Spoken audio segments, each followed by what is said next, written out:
more than 30 people have died in Bihar and it's a spurious liquor tragedy. As per the police officials, the death toll is likely to increase in this particular case. While 20 plus people have died after consuming illicit liquor in the Siwan district, 6 people lost their life in a similar incident in Saran district. Meanwhile, RJD has launched a scathing attack on Chief Minister Nitish Kumar in this case. Listen in. हम कह सकते हैं कि जो शराबबंदी जो है केवल कागजों पर है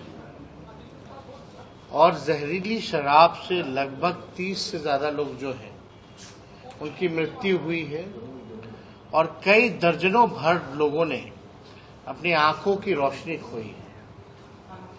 इतनी बड़ी घटना हुई है और माननीय मुख्यमंत्री जी ने अब तक कोई भी संवेदना प्रकट जो है पीड़ितों के लिए अब तक नहीं किया है और लगातार ये घटनाएं हो रही हैं। बिहार में कहा जाता है कि शराब बंदी है, लेकिन हर जगह शराब जो है उपलब्ध है। ये सत्ता में बैठे लोग, माफिया, अधिकारी, ये सब कंट्रोल कर रहे हैं। बिहार में जिस प्रकार से लगातार ऐसी घटनाएं बढ़ रही हैं, शराब उपलब्ध हो रहे हैं, ये पूरी तरीके से फेल है और सत्ता संरक्षण अपराध जो है ये किया जा रहा है। लोग मरे नहीं हैं, बल्कि हम कह सकते हैं उनकी हत्या की गई है। और जिस प्रकार से कोई भी पदाधिकारी या बड़ा अधिकारी, किसी पर भी अब तक कोई कार्रवाई नहीं की गई है, तो इसमें सत्ता में जो लोग बैठे हैं उन लोगों को जवाब देना चाहिए। Ritesh, my colleague is joining us on the broadcast. Ritesh, तेजस्वी ने साफ कहा कि ये जो शराबबंदी है ये सिर्फ पेपर पर है। पूरे बिहार में शायद शराब बाकी राज्यों के मुकाबले और तुलना में ज़्यादा कंज्यूम की जाती है और इस जहरीली शराब पर भी अभी तक कोई रोक नहीं लगा पाया है।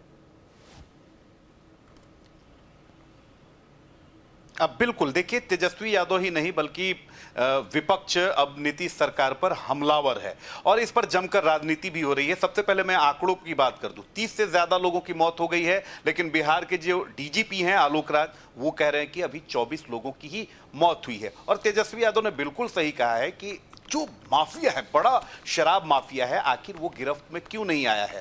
सवाल ये उठता है कि जिस राज्य में शराबबंदी साल 2015 से लागू है, 2025 में 10 साल हो जाएंगे, आखिर क्या कारण है कि साल दर साल लोगों की मौत होती है। आंकड़ों की अगर बात करें, देखिए कि जिस साल शराबबंदी लागू हुई थी 2015 में, 2016 में गोपालगंज में बड़ी तादाद में लोगों की मौत हुई थी जहरीली शराब पीने से। अगर हालिया दिनों में ही देखें, 2021 की बात करें, 2022 की बात करें, 23 की बात करें, इसी इलाके में चाहे वो छपरा हो, सिवान हो, गोपालगंज हो, मोतिहारी हो, बेतिया हो, यहां पर जहरीली शराब पीने से सैकड़ों लोगों की मौत हो जाती है। और तो और आप देखिए कि पिछले साल की घटना है, नालंदा, गृह जिला है मुख्यमंत्री नीतीश कुमार का, राजगीर में जहरीली शराब पीने से सैकड़ों लोगों की मौत हो गई थी।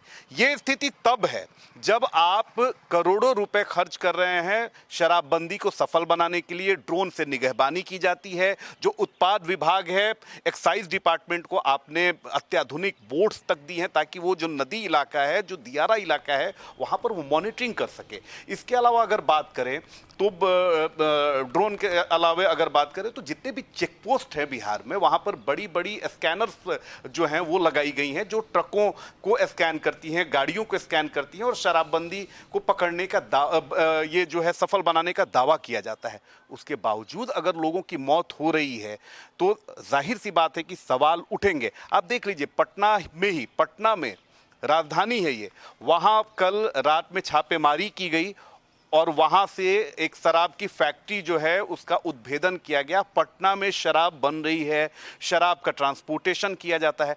तो आखिर जब आपने सारे तंत्र को लगा दिया है, शराबबंदी करके राजस्व को आप घाटा पहुंचा रहे हैं, पूरी की पूरी जो सरकारी मशीनरी है वो शराबबंदी को सफल करने में लगी हुई है, लेकिन आखिर ये जो है वो सफल क्यों नहीं हो पा रही है? लोगों की हर साल क्यों मौत हो रही है? सभी लोगों को पता है कि शराब कहाँ बनती है, कहाँ मिलती है, कौन लोग उसका ट्रांसपोर्टेशन करते हैं, कौन लोग जो है वो शराब माफिया हैं, किन अधिकारियों की मिली भगत है, लेकिन कभी कार्रवाई नहीं होती है। और सवाल तो तेजस्वी यादव पर भी उठेंगे। आज वो लीडर अपोजिशन है, वो सरकार की मंशा पर, शराबबंदी पर सवाल उठाते हैं, लेकिन जैसे ही वो नीतीश कुमार के साथ सत्ता में आते हैं, क्योंकि पिछले साल जब वो बिहार के डिप्टी सीएम थे तब भी इसी इलाके में छपरा में सैकड़ों लोगों की जहरीली शराब पीने से मौत हो गई थी। 2022 में भी यही स्थिति थी। आखिर उस समय तेजस्वी यादव को बतौर डिप्टी सीएम जो एक्शन लेना चाहिए था, आखिर वो उसको लेने में विफल क्यों रहे? बीजेपी जब विपक्ष में होती है तो वो भी खूब सवाल उठाती है, लेकिन आज अगर वो सत्ता में है, उससे आप सवाल पूछने जाएंगे तो बीजेपी भी इस पर राजनीति ही करती है। मैं अभी थोड़ी देर पहले जो मद्य निषेध विभाग के मंत्री हैं रत्नेश सदा, उनके पास गया। A high-level review meeting after the spurious liquor deaths in the state. Mr. Nitish Kumar has directed officials to visit the spot and gather information about the entire situation. Ritesh, my colleague, still with us. Ritesh, वही एक औपचारिकता कि committee बिठा ली, एक तफ्तीश की एक तहकीकात बुला ली, इसके अलावा सरकार क्या कर सकती है?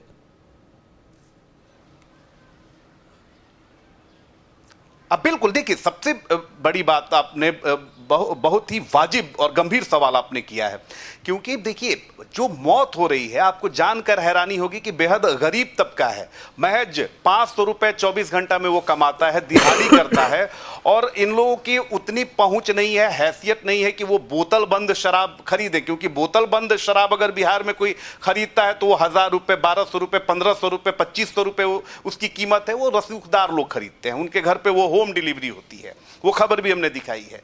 लेकिन ये गरीब तबका है जो स्पिरिट वाली शराब पीता है, यूरिया सिंथेटिक शराब पीता है, और जब जो कोई नौसिखिया आता है वो शराब जब ऐसे केमिकल वाली शराब बनाता है, गंदी शराब बनाता है, और जब फॉर्मुलेशन में कुछ गड़बड़ी हो जाती है तो फिर वो शराब जहरीली हो जाती है, लोगों की मौत हो जाती है। और जब मौत होती है फिर आई वॉश के लिए जो सरकार है, जो उसके तंत्र है, पुलिस है, एक्साइज डिपार्टमेंट है, जो मंत्री हैं वो कार्रवाई की बात करते हैं, एक्शन लेते हैं, आप रेड कंडक्ट करते हैं। लेकिन ये रेड अगर आप पहले कंडक्ट करते तो आज 30 लोगों की मौत नहीं हुई होती। और ये जो 30 जो घर जो हैं वो जो जिनके घर में अभी लोग रो रहे हैं, क्योंकि सारे जो लोग हैं वो कमाने वाले लोग थे, उनकी कमाई से उनका घर चलता था, महज 500-600 रुपए मजदूरी करने वाले लोग। तो स्थिति समझी जा सकती है कि स्थिति क्या है। शराबबंदी बिहार में लागू है, लेकिन ये सिर्फ ऑन पेपर है। शराब घर घर में मिल रही है। सुदूर ग्रामीण इलाकों को छोड़ दीजिए, दियारा इलाकों को छोड़ दीजिए, राजधानी पटना में होम डिलीवरी होती है, शराब की फैक्ट्रियां चल रही हैं। तो जाहिर सी बात है कि ना सिर्फ इंस्पेक्टर रैंक के अधिकारी बल्कि बड़े बड़े एसपी और एडीजी रैंक के अधिकारी मिले हुए हैं और उनकी जिम्मेदारी तय नहीं की गई है। कभी आपने नहीं सुना होगा कि किसी एसपी को, किसी डीएसपी को, किसी एडीजी को, किसी डीआईजी को सस्पेंड किया गया हो या उन पर कानूनी कार्रवाई की गई हो। सिर्फ आई वॉश के लिए आप इंस्पेक्टर को सस्पेंड कर देते हैं। For more such videos, subscribe to the NewsX YouTube channel, hit the bell icon.